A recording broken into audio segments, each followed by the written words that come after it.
Assalamualaikum. And so I'm going to make video on most frequently asked questions about MRCGP International South Asia OSCE. So first we should know what does OSCE stands for. So OSCE stands for Objective Structured Clinical Examination. It allows a candidate to practice and demonstrate clinical skills in a standardized medical scenario. That is, for every candidate there will be same patient simulating the same case presentation or outline and same examiner and mark sheet. Okay, so and if you talk about how many stations are there in the OSCE, so there are 18 to 19 stations in all, out of which 14 stations will be for the cases where the candidates will demonstrate their clinical skills to the examiner. Remaining 4 to 5 stations are termed rest stations, where candidates can take rest, drink water, or go to the toilet during the specified time. Okay, and if you talk about what kind of cases can one expect in the OSCE, so OSCE station usually expect the candidates to demonstrate their clinical skills on dealing with common medical problems presented in day-to-day practice. Around 30% cases are related to medicine and allied specialties. Around 20% cases to surgery and allied specialties, including emergencies. And about 15% cases related to reproductive health, pediatrics, and mental health, each, and sometimes a case from either dermatology or ethics as well. Okay, and so if we talk about what does the examiner look for in the OSCE, then in the OSCE station, the candidate's communication skills and ability to perform the task at hand within a specified time frame is assessed generally. The candidate is assessed on his her ability to demonstrate practical application of his theoretical knowledge with a patient-centered approach. Okay, in this process, the candidate should demonstrate elements of ethics, empathy, and professionalism. Okay, and if we talk about equipment, what equipment should I bring with me? So at every station, OSCE station, all necessary equipment required for examination will be provided except a stethoscope. So candidates need to bring their own stethoscope for OSCE. Okay, and if you talk about how should I know about the task required at each station, so there is a different scenario with instruction for each station.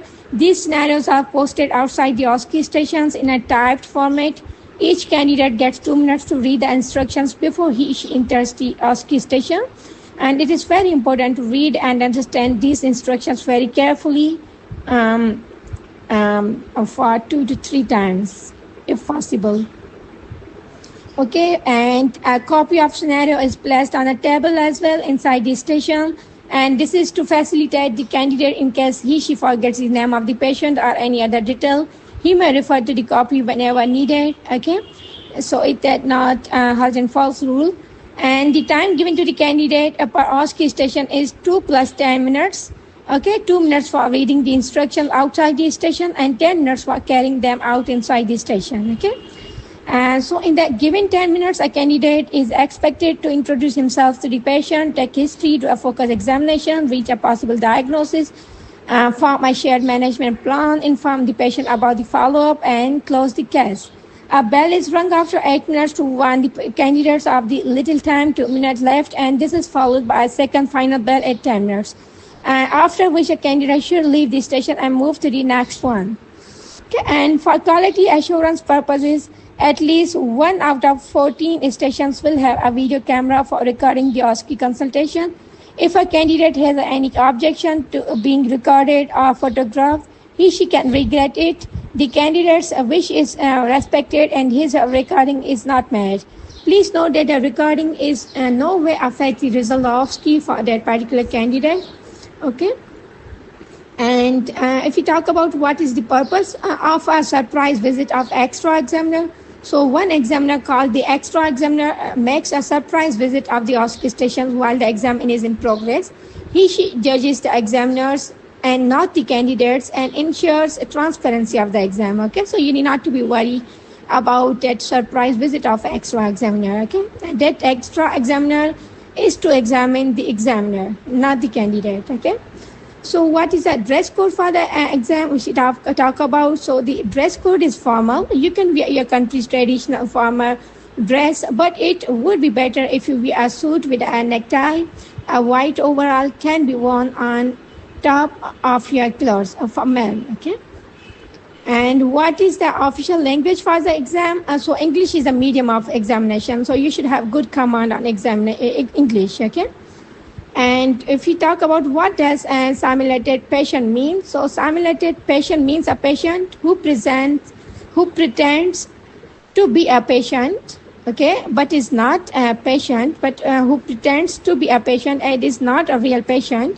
These simulated patients are brief on the illness they are supposed to act for. Okay, and there are no real patients in the OSCE. Okay, although SPs do not have clinical signs yet, the candidate is supposed to show that she is looking for a particular sign or abnormality during the examination. Okay. So in intimate examination, if we talk about is intimate examination allowed in OSCE?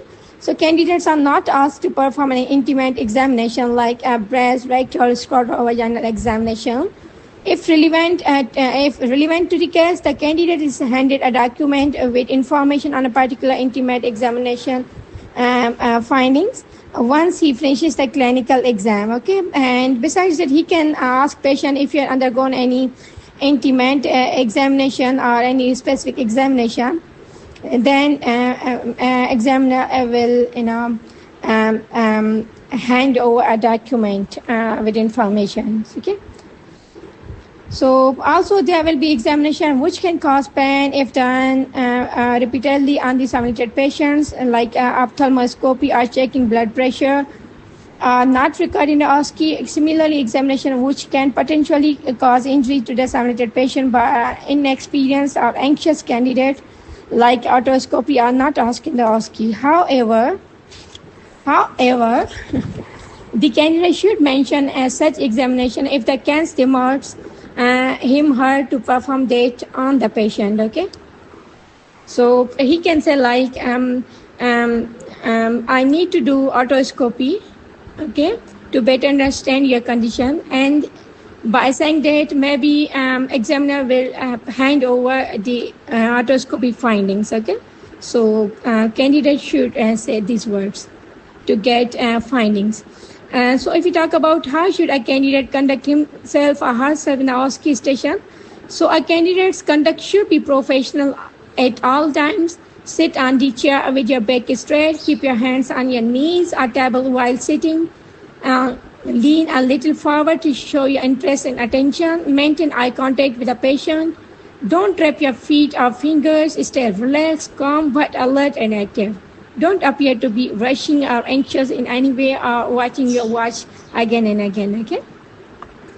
And if we talk about how can a candidate get the maximum information out of a simulated patient, so all simulated patients are trained actors, okay? They will not give information unless the candidate asks for it, okay?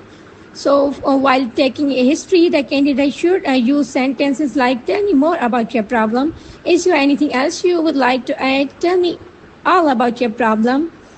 Okay, and that's how he can reveal the information. Okay, so encourage the patient to say more and more by saying, go on, I see, okay, yes, I'm listening, like this. Okay, and so the candidate can also nod his head or remain silent but attentive in order to get more information from the simulated patient. Okay, asking the patient to tell more will give you the most relevant information in the minimum possible time. Okay, so you should have good command on these words. Okay, so what is patient-centered approach? If you talk about patient-centered approach, which will be checked while MRC, GP, OSCE examination. So if a doctor imposes or orders any management or investigations without involving any and taking consent from patient, that is a doctor-centered approach, and it is not allowed in OSCE. Okay, in this exam, a doctor is supposed to use a patient-centered approach, where she offers management or investigation and then seeks patient's agreement before proceeding further. Okay.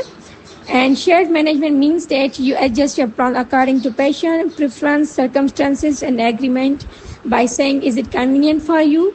Can you do it? It's like that, okay? And if you talk about what is shared management plan, so shared management plan means that the doctors adjust his plan according to the patient's preference, circumstances, and agreement. Hence, with mutual agreement, the patient, the management plan is shared between the doctor and the patient. Okay. And if we talk about will more than one subject be tested in one station? So yes, this is possible. More than one areas may be tested at one station. Example, in case of hypothyroidism, you may need to deal with depression. Also, in case of hypertension, taking beta blockers, you may have to deal with depression or impotence. Or in a case of lung cancer, on chest X-ray, breaking bad news may have to be dealt with, but the main focus should remain on presenting problem. Such scenarios should be part of the practice sessions of the candidates. Okay. And if we talk about which language should be used in OSCE, so all conversation, including reassurance or explanation of working diagnosis, should be done in layman language. Avoid using any medical jargon with the patient. If it is unavoidable, then explain to the patient the meaning of the terminology that you use. Some examples are given, like instead of myocardial infarction, say heart attack, germs instead of bacteria or viruses. You can say gut instead of small intestine, okay? Water bag instead of bladder, loss of appetite instead of anorexia, tummy instead of abdomen, okay? And water pill instead of diuretic, okay? And back passage instead of anus, a small sample of tissue instead of biopsy, okay? You will be put to sleep instead of general anesthesia, or passing urine instead of micturition, okay, or comes and goes instead of intermittent, a trembling instead of tremor, talking therapy instead of psychotherapy, okay? So these are layman's. Okay, so use layman's terms instead of medical jargon, okay? So heart attack for myocardial infarction. Okay, and so if you talk about how many stations you need to pass in order to pass exam, the most important question asked frequently. So in order to pass MRCGP Part 2 exam, the candidate does not need to pass in all OSCE stations. The overall score in all 14 OSCE stations determines whether you pass the exam or not. So you must aim to score high in at least a few stations, so that any low score in other station may be compensated, okay? And if we talk about how many attempts are allowed for the OSCE, and so the MRCGP International OSCE is held twice a year, and only 3 attempts are allowed to pass it. You're allowed to make these 3 attempts within 6 years of passing your AKT, okay? And try not to make a premature attempts for the exam, and develop a critical skills to analyze your preparation, or have yourself and critiqued by a senior doctor before deciding to opt for the exam. If for any reason you are unsuccessful in all 3 attempts, you will be required to sit for the written exam again as well, okay? So you should be prepared, okay? You should not appear with premature preparation, okay? Premature attempts. Okay, and then if we talk about, are there any book recommended for the preparation of the OSCE? So yeah, the importance of books cannot be underestimated, but the actual learning comes from a regular practice of clinical skills on the patients. The following books may be helpful, like Rahil Notes, an introduction to MRCGP International OSCE. Another book is Oxford Handbook of General Practice. It is a main preparation and revision book for the MRCGP International OSCE exam as well. And there is Get Through MRCGP by Welwas. This is an ideal comprehensive book that helps one to understand the OSCE, and this book has 26 OSCE scenarios as well. Okay, and the 4th one is Clinical Method, General Practice Approach by Robin C. Fraser. Has very useful OSCE scenarios given at the end. And 5th one is Consultation Skills for the New MRCGP Practice Case for CSA and COT by Prasni and Nedo. This book has more than 35 scenarios discussed from the examiner's point of view, which are very helpful. Okay, so these are 5 books recommended for the preparation of OSCE. Okay. So if we talk about do I need a study partner for practicing clinical matters for the OSCE, then yes, it is possible. It is quite possible to study and pass a written exam part 1 by studying on your own. However, it is advisable that you have a study partner for the practicing for the OSCE, as it is important to practice history taking, examination, and management before the exam. So you also need to discuss different scenarios. So it may not be possible to do all this on your own. You can make your practice interesting by doing role plays. Working with a partner will help you with your time management and language skills as well. And both partners will contribute their strengths to the practice. And in the end, both will be well prepared. Practice is the key to success for OSCE exam. Okay, and the last question, what do I need to do pass the exam, the OSCE? So the passing the written exam part 1 of MRCGP International with your hard work is already a feature in your CAP. So there is every possibility that you will be successful in the OSCE as well. Okay, just be confident and do a lot of practice. You will easily pass the OSCE. Okay. I wish you very best of luck. And these questions were also from the Ultimate OSCE Companion by the great Sir Dr. Rahil Akbar and Professor Dr. Nasir Shah, respected Professor Dr. Nasir Shah. Okay, Assalamu alaikum.